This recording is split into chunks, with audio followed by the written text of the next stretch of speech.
Bien, amigos, nosotros seguimos conversando un tema bien interesante, hablar del alma, hablar de la importancia de la autoestima, porque todo gira alrededor de la importancia de tu autoestima.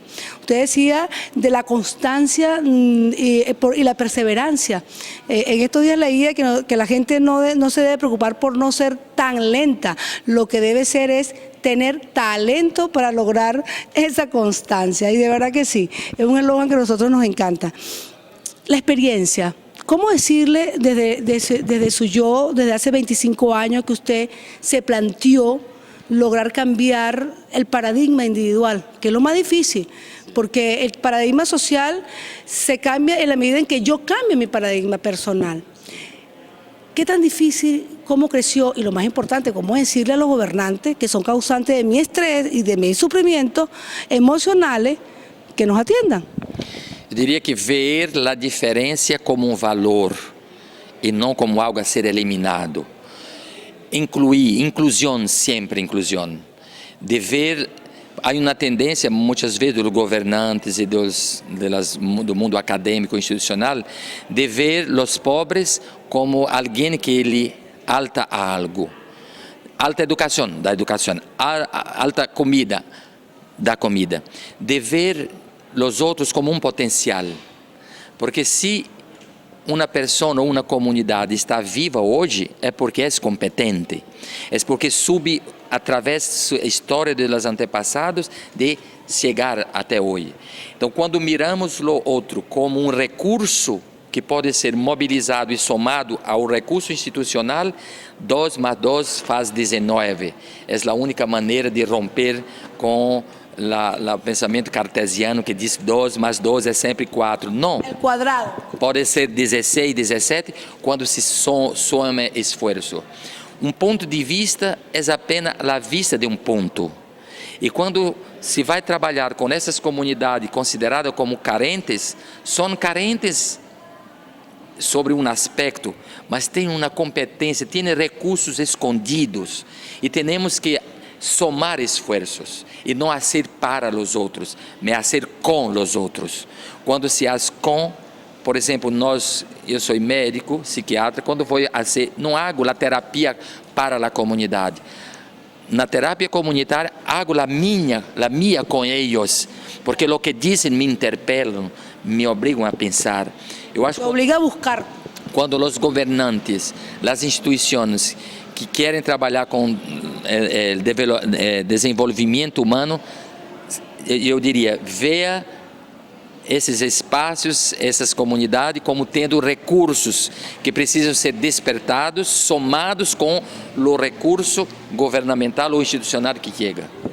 Ahora, las comunidades pobres no solamente tienen enferma el alma, también hay comunidades ricas que también tienen enferma el alma, porque siempre tenemos la tendencia de trabajar el alma o de trabajar los programas sociales solo para los pobres, pero en nuestra comunidad académica también hay enfermos del alma, en nuestras comunidades no tan medias también hay enfermos del alma.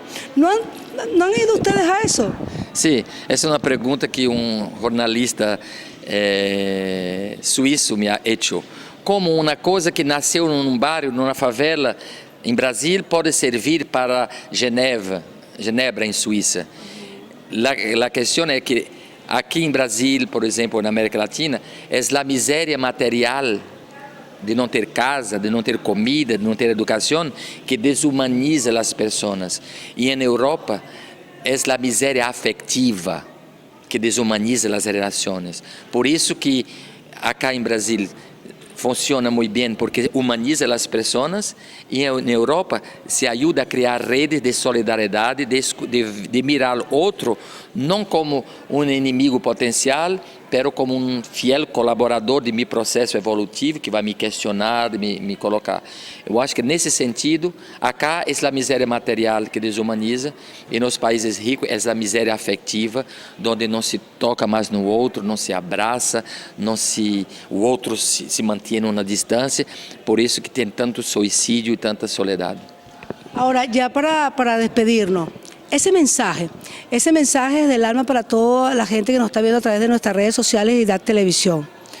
¿Cómo lograr en un país donde está enfermo el alma, donde los medios de comunicación a veces enferman el alma, donde la familia a veces no sabe qué hacer ante tantos problemas que agobian, la inseguridad, la violencia, bueno, horrible, que si eres mamá vives mortificado, si eres profesional vives mortificado, o sea, si te van a votar con la inestabilidad social que existe en el caso de Venezuela. ¿Cómo hacerlo? ¿Cómo hacer, como lo dijo Pablo Freire, la teoría y la praxis? Porque si no nos quedamos en solo veremos. Para arreglar esses problemas graves, não será mais obra, trabalho de um iluminado, de uma pessoa só, mas da coletividade. E a terapia comunitária chama a atenção para isso. Se temos problemas juntos, a solução somos nós outros que vamos buscar.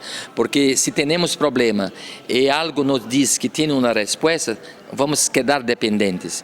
Quando uma comunidade se reúne para ser a terapia comunitária, quando hablo de meu sofrimento, diz que penso que sou vítima, que tudo é contra mim, quase uma situação paranoica, descubro que todos têm o mesmo problema. Então a questão não é como vou arreglar meu problema, mas como vamos arreglar o problema de nós outros. Eu creio que nesse sentido devemos sair do unitário para o comunitário, porque quando se pensa juntos, muitas vezes é melhor errarmos juntos do que acertar sozinho, solo. Porque quando se erra, se aprende. Quando se fracassa, se aprende. Mas aprendemos coletivamente. Essa é uma maneira, talvez, de ir contra este individualismo que diz, para o problema do sul, tem o norte que sabe. Para o problema dos pobres, os ricos têm resposta. Para o problema... Não. A comunidade que tem problemas tem sua própria solução.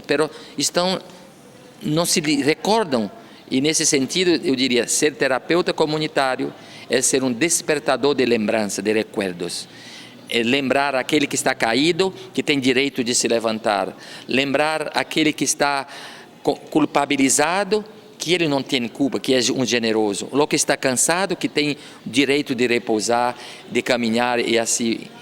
Creio que no futuro se trata mais de soluções compartidas que de respostas individuais.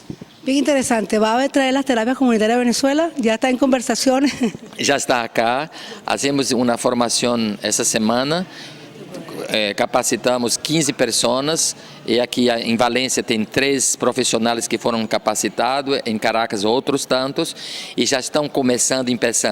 E a ideia é que no próximo ano, através da Universidade de Carabobo, de se começar uma formação mais ampla e mais organizada. Bueno, eso es bien importante decirle, por supuesto, que no solamente es la parte académica, sino el 50% saber del conocimiento y el 50% el alma. Amigos, no se aparten de nuestra sintonía. Continuamos con Encuentro Académico. Despedimos a nuestro invitado porque se tiene que ir. Si no, pasaríamos mucho tiempo aquí conversando del alma. Tema que realmente a todos nos interesa. Son los programas que más tienen rating. Cuando mi invitado es un terapeuta humano, se queda la gente porque también necesita esas pildoritas. Sí. Pero recuerdo lo que dijo el doctor, lo más importante es la acción. Ya regresamos.